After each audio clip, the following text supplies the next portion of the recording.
सभी दर्शकों को मेरा नमस्कार। साथियों, जैसा आप लोगों को मालूम है, भूमि अधिग्रहण का मुद्दा जो है पूरे भारतवर्ष में इस वक्त जो है चर्चा का विषय बना है और ख़ासकर हिमाचल प्रदेश में इस मुद्दे पर लोगों में बहुत बड़ी रिजेंटमेंट चल रही है। उसका क्या कारण है और ये सब क्यों हो रहा है, इसके ऊपर थोड़ी सी चर्चा करना चाहूँगा, क्योंकि आम आदमी को मालूम नहीं है कि जब उनका कोई भूमि या मकान अधिग्रहण किया जाता है तो उसकी जो मार्केट वैल्यू है या कंपनसेशन उसका जो दिया जाता है, उसके लिए कानून में कौन कौन से प्रोविज़न है, क्या वे लोगों के हित में है या लोगों के अहित में है, इसके ऊपर थोड़ी सी चर्चा करना आवश्यक समझ रहा हूँ। क्योंकि ये तो सभी कह रहे हैं कि हमें मुआवजा जो है वो सही बाज़ारी कीमत पर नहीं मिल रहा है, लेकिन क्यों नहीं मिल रहा है इसका कारण उनको मालूम नहीं है। इन कारणों के ऊपर थोड़ा सा आज मैं प्रकाश डालना चाह रहा हूँ। पहली बात तो ये है कि भूमि अधिग्रहण के लिए जो 2013 से पहले कानून था, land acquisition and compensation account, वो 1894 का बना था और वो अंग्रेज़ों के समय का कानून था, जो कि 2012-13 तक लागू रहा। और तब जाकर कहीं सरकार को ऐसा लगा कि यह कानून जो है लोगों के हित में नहीं बना है, इसलिए उन्होंने एक नया कानून बनाने का फैसला लिया और उस कानून को भारतीय जनता पार्टी की सरकार से पहले जो कांग्रेस की मिलीजुली सरकार थी, उन्होंने संसद में पेश किया। इस कानून के पास होने से पहले इस पर बहुत भारी चर्चा हुई और आखिरकार बीजेपी के समय में ये कानून पास कर दिया गया और जो पीछे का कानून था 1894 का, वह कानून रद्द कर दिया गया। उसके बाद 2012-13 के बाद जो भी एक्विजिशन होना है या हो रहा है, वह 2013 के जो right to fair compensation and transparency in land acquisition rehabilitation and resettlement act 2013 बना है, उसके मुताबिक ही लैंड एक्विजिशन होना होता है। लेकिन सरकार ने एक चालाकी और इसमें की है, वो यह चालाकी है कि इस कानून से पहले 13 ऐसे कानून चल रहे थे जो कि जिन्हें हम स्पेशल एक्ट कहते हैं। लैंड एक्विजिशन के अलग अलग विभागों के अलग अलग कानून जो है वो विद्यमान थे। सरकार ने नया कानून तो बना दिया, लेकिन वे कानून जो है सलामत रखे। उसका क्या प्रभाव पड़ा? उसका प्रभाव यह रहा कि सरकार को जो कानून जहाँ पर सूट करता है, वे उस कानून के अंतर्गत भूमि अधिग्रहण की अधिसूचना जारी कर देती है। उदाहरण के तौर पर, जब नेशनल हाईवे के लिए या 4 लेन के लिए भूमि अधिग्रहण होना था, तो इन्होंने 2013 का जो कानून है उसको न मानते हुए जो नेशनल हाईवे एक्ट 1956 था, उसके तहत नोटिफिकेशन जारी कर दिया और अल्टीमेटली हुआ क्या कि 1956 में जो प्रोविज़न थे उसके तहत न तो कंपनसेशन ठीक था, न तो दूसरी कोई सुविधाएं थी, न तो सॉल्यूशियम था। लेकिन सरकारें हमेशा जो बड़ी बड़ी कंपनीज होती हैं उनके साथ खड़ी होती हैं, और सरकार ने यह सब किया और नेशनल हाईवे एक्ट 1956 में ये नोटिफिकेशन कर दिया। उसके बाद जब लोगों को कंपनसेशन मिलने लगा तो कौड़ियों के भाव ज़मीन जाने लगी, लोग चिल्लाने लगे कि ये क्या हो रहा है। उस वक्त सरकार का दायित्व बनता है, जो हमारी राज्य सरकारें होती हैं, कि वे लोगों के पक्ष में खड़े हों। लेकिन सरकार को इन कंपनीज ने खरीद लिया और वो मूक दर्शक बनी रही। उन्होंने प्रशासन के ऊपर दबाव दिया कि तुरंत इसके अवार्ड करें, उनके अकाउंट में पैसा कर डालें लोगों के, और उसे ज़मीन को खाली करवाएं। और जितने में लोगों को समझ आता कि ये अन्याय कैसे हो रहा है, उतने में बहुत सारा रकबा जो है सरकार ने अपने कब्ज़े में ले लिया। बाद में कुछ लोग जो है कोर्ट में भी गए, लेकिन कोर्ट में भी वही चीज़ देखी जाएगी जो कि अधिनियम में लिखी है। तो मैं बताना चाहूँगा कि जो पुराना एक्ट था उसमें जो कंपनसेशन देने का तरीका था वो इस नए एक्ट से कहीं अधिक बेटर था। हालांकि वो अंग्रेज़ों ने बनाया हुआ था,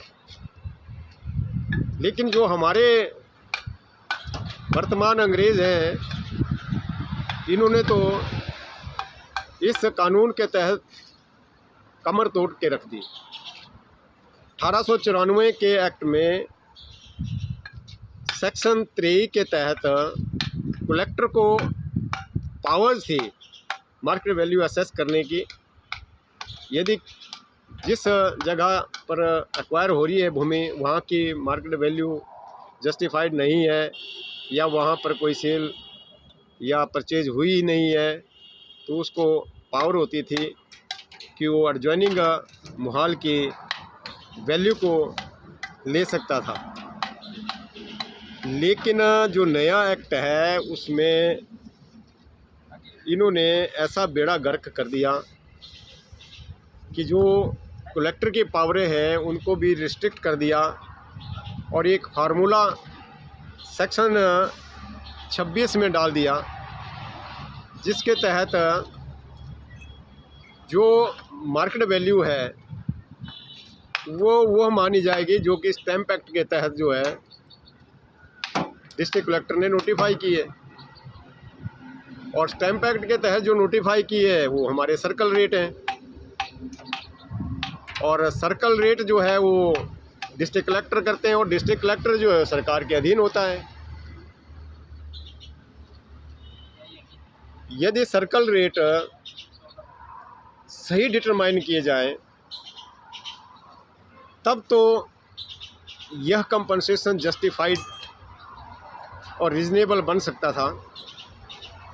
लेकिन सरकार ने इसमें भी बहुत बड़ा खेल खेला और सभी डिस्ट्रिक्ट कलेक्टर से मार्केट वैल्यू जो है, सर्कल रेट जो है, सभी मोहालों के डाउन करने को कहा, और 3-4 गुना डाउन सर्कल रेट कर दिए गए। अब जो कानून में लिखा है वो सर्कल रेट लिखा है। दूसरा, अगर सर्कल रेट कहीं पर नहीं है तो फिर दूसरा इसमें ये प्रोविज़न डाला गया कि वहाँ की जो सेल परचेज़ है, रजिस्ट्रियाँ हुई है पिछले 3 सालों में, उन रजिस्ट्रियों का में से 50% जो सेल डीड्स हैं उनको निकाल कर उसकी जो हाईएस्ट वैल्यू की जो रजिस्टर्ड डीड है उनको निकाल कर उनकी जो एवरेज वैल्यू बनती है उसको मार्केट वैल्यू कंसिडर किया जाएगा। और तीसरा स्टेप ये है कि दोनों पार्टियों के बीच में जो मूल्य तय होगा वो मार्केट वैल्यू माना जाएगा। अब जहाँ तक लास्ट स्टेप की बात है, दोनों पार्टियों के बीच में मूल्य तय करने की, वो तो सफल हो नहीं रहा है, क्योंकि सरकार जो असली मार्केट वैल्यू है वो देने को तैयार नहीं है। और रही एवरेज सेल डीड की बात, तो 99% सेल डीड्स जो है हिमाचल प्रदेश में अंडर वैल्यूड रजिस्टर्ड हो रही हैं। कोई भी व्यक्ति जो है सेल डीड को सही मूल्य पर रजिस्टर नहीं करवा रहा है, इसलिए जो भी इनकी एवरेज निकाली जाएगी वो तो फिर और भी अंडर वैल्यूड होगी, और वो भी एक जस्टिफाइड कंपनसेशन के लिए लागू करना जो है लोगों के साथ अन्याय होगा। और जो पहले वाला फार्मूला है सर्कल रेट, वहाँ पर कुछ न्याय बनता था, लेकिन वहाँ पर इन अधिकारियों ने, डिस्ट्रिक्ट कलेक्टर्स ने हमारे लोगों का बेड़ा गर्क कर दिया। सरकार के दबाव में इन्होंने सर्कल रेट डाउन कर दिए, और अब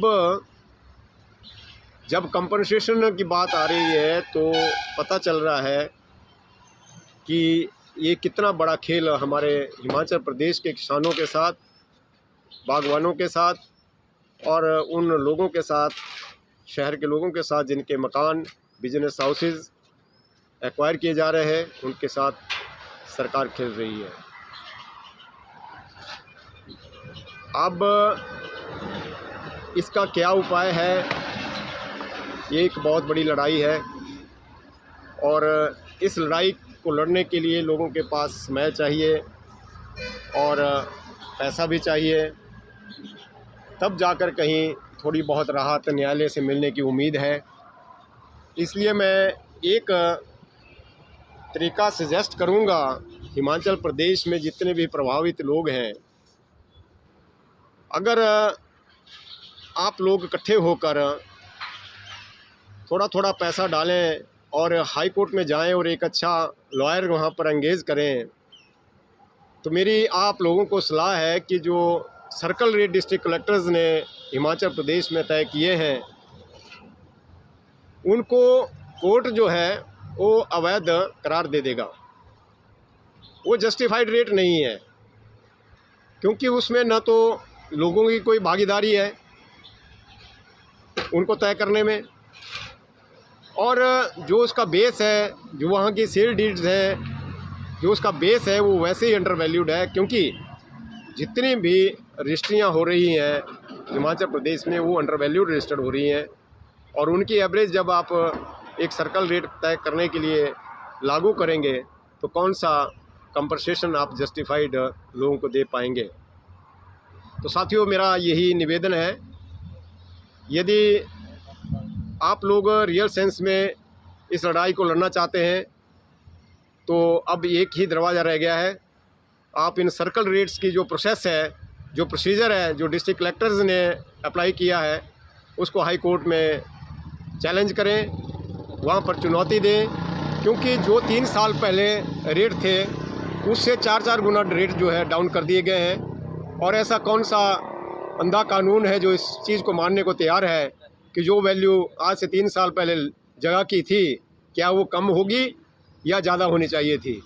तो ये तो अंधा भी जानता है।